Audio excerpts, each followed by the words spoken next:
Ta saga est sur le point de revenir, mais tu ne te rappelles pas des films précédents? Tu as la flemme ou juste pas le temps? Bienvenue sur le récap série film et aujourd'hui c'est Wicked partie 1. Alors, accroche-toi bien, c'est parti.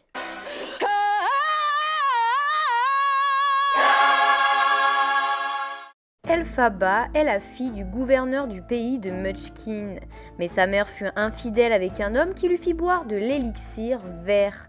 Pour résultat, Elphaba naquit avec la peau verte et des pouvoirs magiques. Elle fut rejetée par ses parents à cause de la couleur de sa peau. Nanny Ours l'éleva et bientôt elle eut une petite sœur, Nessa Rose. Des années plus tard, Elphaba et son père accompagnent Nessa pour sa rentrée à l'université Sheez. Elphaba y rencontre Galinda qui souhaite se spécialiser en sorcellerie et essaie donc d'attirer l'attention de Madame Morrible pour que celle-ci lui enseigne.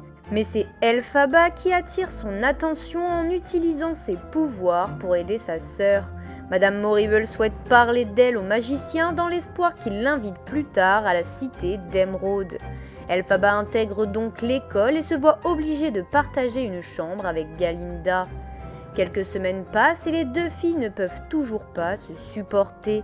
Le professeur Dilamond, un professeur animal, fait un cours sur la relation entre les humains et les animaux qui se dégradent de plus en plus. Quelqu'un écrit anonymement un message haineux sur les animaux, ce qui révolte Elphaba qui essaie alors d'aider le professeur. Elle apprend plus tard que plusieurs animaux ont disparu, ont été empoisonnés ou encore qu'ils perdent leur capacité à parler. Elphaba espère alors pouvoir en parler au magicien d'Oz lorsqu'elle le pourra. Sur le chemin du retour, elle rencontre Fiyero, le prince du pays Winky qui intègre Sheez le lendemain. Galinda est toute excitée et va à sa rencontre. Ils se draguent et Fiyero invite ses camarades à Lost Dust pour danser. Galinda pousse Bock à inviter Nessa alors qu'il aime Galinda. Nessa fait part de sa joie à sa sœur qui souhaite alors être plus sympathique avec Galinda.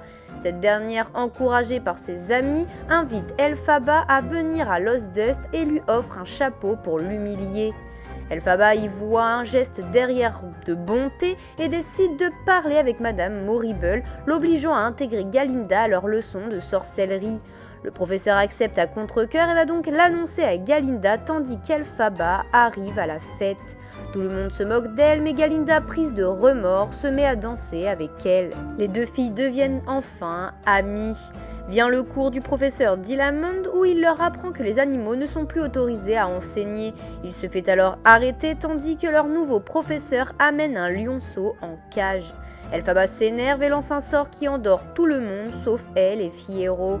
Il libère le lionceau et lui rend sa liberté. Elphaba comprend qu'elle tombe amoureuse de Fiyero qui est alors en couple avec Galinda. Madame Morrible trouve la classe endormie et envoie alors une lettre au magicien. La réponse arrive rapidement, invitant Elphaba à venir à la cité d'Emeraude. Galinda, elle, annonce changer de prénom en l'honneur du professeur Dilamond, qui l'appelait toujours Glinda. Pendant ce temps, Nessa remarque que Bog aime Glinda et pas elle. Au départ du train, Elphaba demande à Glinda de l'accompagner. En ville, elle voit un spectacle sur l'arrivée du magicien à Oz et à propos de la prophétie qui disait que l'élu est le seul à pouvoir lire le grimoire, l'élu étant le magicien. Elle le rencontre après et Elphaba lui dit que son vœu le plus cher est d'aider les animaux. Madame Morrible arrive et leur montre le grimoire de la prophétie. Elphaba parvient à le lire mais en lançant un sortilège qui fait pousser des ailes dans le dos des singes de la garde et elle se rend compte que ça leur fait mal et souhaite tout arrêter. Mais Madame Morrible laisse échapper qu'elle souhaite en faire des espions contre la rébellion animale. Elphaba comprend que c'est à cause du magicien et de la professeure que tout le monde se tourne contre les animaux. Elle comprend également que le magicien ne peut lire le grimoire et donc que ce n'est qu'un imposteur. Madame Morrible et le magicien tentent de ramener Elphaba à la raison. Glinda se range de leur côté mais Elphaba fuit avec le grimoire. Glinda la suit pour la raisonner tandis que les gardes partent à leur poursuite. Les filles se disputent. Elphaba utilise un sort et permet de faire voler un balai. Elle demande à Glinda de fuir avec elle, mais celle-ci refuse. Elphaba fuit alors seule. Ceci marquant la fin de Wicked partie 1.